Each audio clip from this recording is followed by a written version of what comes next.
उधर Dubai international airport से हमारे संवाददाता ब्रायन ने एक व्यक्ति से बातचीत की है जिनके परिजन हमास के हमले के दौरान इजराइल में फंस गए हैं। आप सुनिए उस व्यक्ति की मानसिक स्थिति और पीड़ा कैसी है। We are currently at the Dubai International Airport, traveling to the war-hit, the conflict-hit zone, Israel.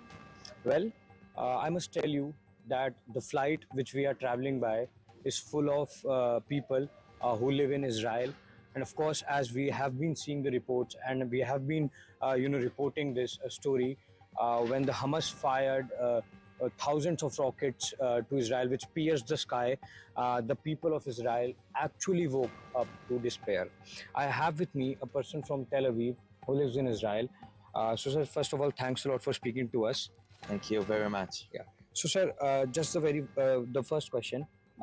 When the attacks took place, were you in Israel? Where were you? What can you tell us about? When they started firing and everything that happened, it was Saturday morning, like 6:30 in the morning. I was traveling in Tanzania at that point. I took a bus from one city to another, and I was already wake up because I took the bus. So I wanted to go climb Mount Kilimanjaro in Tanzania. So I took the bus, and suddenly I started getting messages on WhatsApp and Instagram. Like a lot of my friends and family, like every one of them, they were in Israel when everything started, and they said they are afraid and there is a war incoming. And like my mom cried on the phone. I know there was a party in the Israel-Gaza border. उधर Israel बदले की आग में चल रहा है। Israel ने बदला ले लिया है, हमास के चीफ से बदला लिया है। इजराइल ने डायफ के पिता का घर बम से उड़ा दिया है। आप साफ तौर पर जो तस्वीरें देख रहे हैं उन तस्वीरों के जरिए समझिए, इजराइल हमले में डायफ के पिता भाई की मौत हो गई है। मोहम्मद डायफ ही था जो हमले का मास्टरमाइंड बताया जा रहा था। इसके कहने पर 5000 रॉकेट दागे गए थे। डायफ हमास के मिलिट्री विंग का चीफ कमांडर है। साल 2000 में हमास की सैन्य शाखा का प्रमुख भी रहा है और ये भी बताया जा रहा है कि डायफ के पिता और उसके भाई को रॉकेट लॉन्चर से उड़ा दिया गया। तो इजराइल से बड़ी खबर आ रही है। हम आपको बता दें कि जिस तरीके से हमास ने, फिलिस्तीन के आतंकी संगठन हमास ने इजराइल पर 5000 रॉकेट से हमला किया, उसके बाद नेतन्याहू ने यह कहा था कि जंग की शुरुआत इन्होंने की है लेकिन जंग का खात्मा हम करेंगे और ऐसा सबक सिखाएंगे कि हमास याद रखेगा। और अब जो खबर आ रही है उसमें यह है कि हमास के चीफ के पिता और भाई की हत्या कर दी गई है। रॉकेट लॉन्चर के जरिए रॉकेट से उनका घर उड़ा दिया गया है। उधर खबर है कि इजराइल हमास युद्ध की तरह हर युद्ध में मानवता मरती है, लेकिन इजराइल, जी हां, इजराइल और हमास का युद्ध नफरतों से भरा है। इस बार शुरुआत हमास ने की और इजराइल उसका बदला ले रहा है।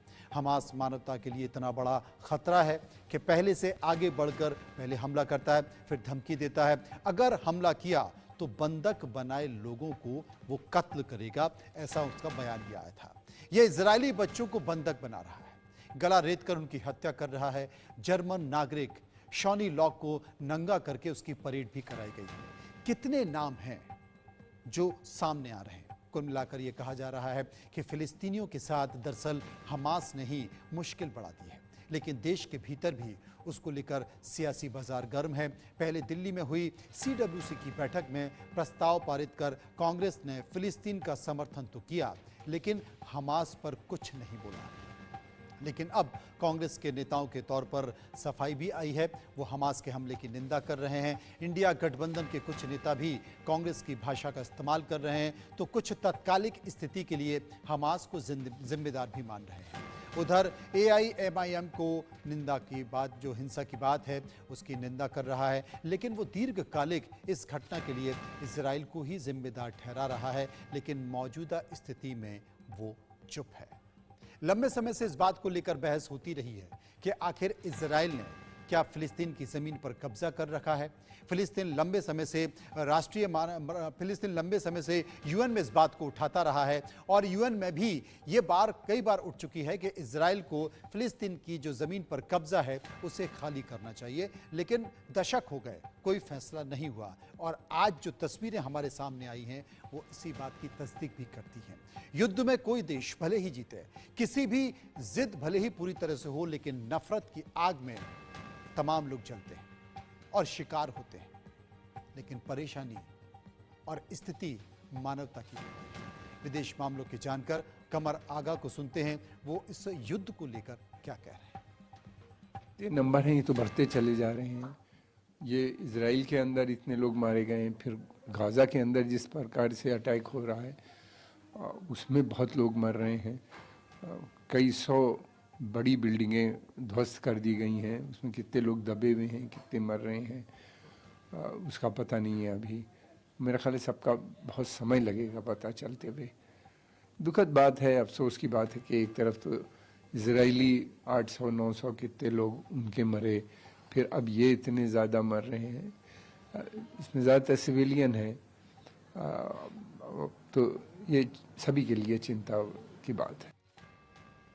आपको मालूम होगा कि देश के प्रधानमंत्री नरेंद्र मोदी ने हमास के आतंकी हमले की निंदा की थी और इस हमले की निंदा भला कौन नहीं करेगा। आखिर युद्ध के लिए उकसाने की जरूरत क्या थी?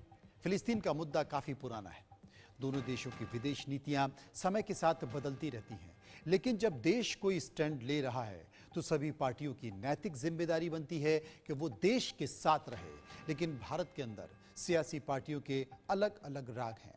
ऑल इंडिया मजलिस से इत्तेहादुल मुस्लिमीन यानी कि AIMIM के अध्यक्ष असुद्दीन ओवैसी ने अपने बयानों में फिलिस्तीन की ही पीड़ा देखी है और उन्हें इजराइल का संकट ध्यान नहीं आता है। एक बार इनको सुन लीजिए। 1.5 लाख पैलेस्टीनियन अब तक मारे गए, मारे भी गए, इंजर्ड भी हुए। 2008 से उन 1.5 लाख में 33,000 बच्चे थे। अब मारने वालों को टेररिस्ट बोलते क्यों नहीं आप लोग? फिर क्यों नहीं बोलते टेररिस्ट? आप ओपन एयर प्रिजन बना के रख दिया आपने गाजा और वेस्ट बैंक को, और फिर आप बोल रहे हैं कि ये क्या हो रहा है? वायलेंस, अप्रेसर कौन है वहां पर? अप्रेसर इजराइल है, अप्रेस कौन है? फलस्तीनी है। वायलेंस कोई भी करो हम उसको कंडेम करते हैं, चाहे कोई ऑर्गेनाइजेशन करो या फिर इजरायली गवर्नमेंट करो। 90 साल से फलस्तीनियों को दबाया जा रहा है। यूक्रेन में रशिया हमला करता है तो पूरे पहुंच गए। ये कौन सी मोहब्बत है? गोरी चमड़ी से मोहब्बत है और ब्राउन चमड़ी से मोहब्बत नहीं है क्या आप लोगों को? ये गाजा की जो स्ट्रिप है, आपने तो 16 साल से ब्लॉकेट करके रखा इजराइल ने वहां पर उसको। 16 ईयर्स से ब्लॉकेट है। ओपन एयर प्रिजन है वो। क्या है बताइए? सेना नेता संजय राउत ने भी अपनी प्रतिक्रिया दी है, वो क्या कहते हैं सुनिए। हिंदुस्तान पहला देश रहा जो फिलिस्तीन को हमने सपोर्ट किया इंदिरा गांधी के जमाने से, और सिर्फ हमने नहीं किया, अटल बिहारी वाजपेयी ने भी किया। जब जनता पार्टी की सरकार आई थी और अटल जी विदेश मंत्री भी थे, उस वक्त भी इस देश की भूमिका रही है कि जो फिलिस्तीन है उनके ऊपर अन्याय हो रहा है, उनकी जमीन को हड़प लिया है ये लोगों ने, उनको उनकी जमीन वापस मिलनी चाहिए। ये भारतीय जनता पार्टी की या शिवसेना या कांग्रेस के देश की भूमिका है। उधर शरद पवार गुट के एनसीपी नेता क्रिस्टो को भी इस मुद्दे पर जो कहना है वो आप सुनिए। Palestine, innocent peoples are dying on both sides. This is a war that has been started by the Hamas. The Hamas has been categorically stated as the militant group, a terrorist group by the United Nations. So the attack on Israel, many people are being killed. At the same time, Israel is retaliating and people in Palestine are dying. So caught between the two are innocent people, both are dying. So support has to be given to the citizens of Israel and Palestine both.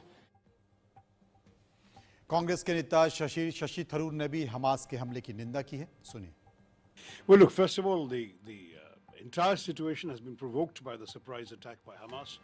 during a national holiday in Israel, and it was done, I'm afraid, in the cruelest possible way. It was a terror operation. They killed innocent civilians, children, elderly people, youth attending a music festival. It really was impossible to accept any justification.